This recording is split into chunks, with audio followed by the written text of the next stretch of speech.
These certainly are strange days, aren't they?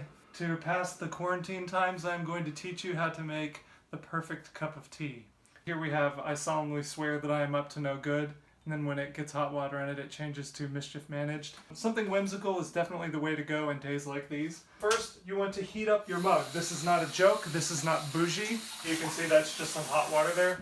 If you've got a cold mug, it will take the heat out of the water as soon as you pour the water in, and that actually affects the taste of your tea because perfectly boiling 212 degree water actually gets you the best flavor for black tea. So a cold mug pulls the temperature out and it actually changes the flavor. Some people say that the only way to make tea is to have it in a pot, like swirling around freely, but I swear you can make a single cup of tea like this and there's no discernible difference in the taste to me. So I recommend finding like a good quality loose leaf tea that you like. A little bit less than halfway full, so you're basically filling one side of the tea ball more or less, and it's not quite full, but something about like that should be right. You want to boil your water in a metal, I mean you can do it on a traditional kettle on the stove, that's fine. We have one of these electric ones. Use a metal one or stainless steel, or is probably what this is, but don't use a plastic one. Water that has been boiled in a plastic kettle, you can taste it does not taste good. Make sure that you pour the water over the tea ball, or if you have a tea bag or whatever it is, pour the water over it. Don't pour the water and then stick the tea down into it. And don't ever microwave water and then bring it out and stick tea in. Just don't even do that, okay? That's a different timer, we're going to ignore that one. One thing that is important is the time that you let the tea steep. So this says between 4 and 5 minutes. I found that with this one I like 4 minutes and 10 seconds. There is more than one right way to make a cup of tea, but there's also a wrong way to make a cup of tea. This is one of the things where you can do some different things. Your steeping time can vary, and most good teas will give you a recommended amount of time. That's a good place to start, and then toy around with it till you find what you like. It's done steeping.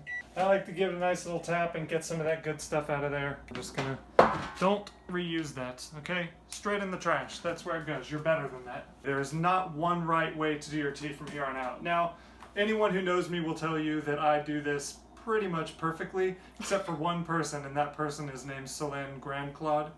I'm sure I said her name wrong. Grandclaude. It's French.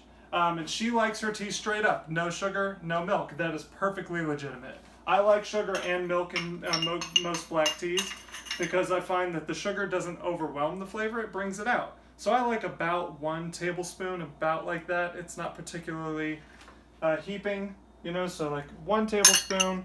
Go ahead and stir that in before the milk. And finally, the last thing, just a little dash of milk. So you know you're doing it right if it still has a brown color. If it goes completely white, you've gone too far and you're going to kill the flavor. So you can do no milk, you can do heavy milk, you can do medium milk, but don't just drown it with milk, because that's when we get back into the you did it wrong territory. So I like just a little bit of splash, about like that, and then check out that color. So that's about the color we're looking for. Your tea is now ready to be consumed. I hope you have enjoyed this tutorial. My milk and I are just gonna say goodbye to you and hope that you can survive this quarantine.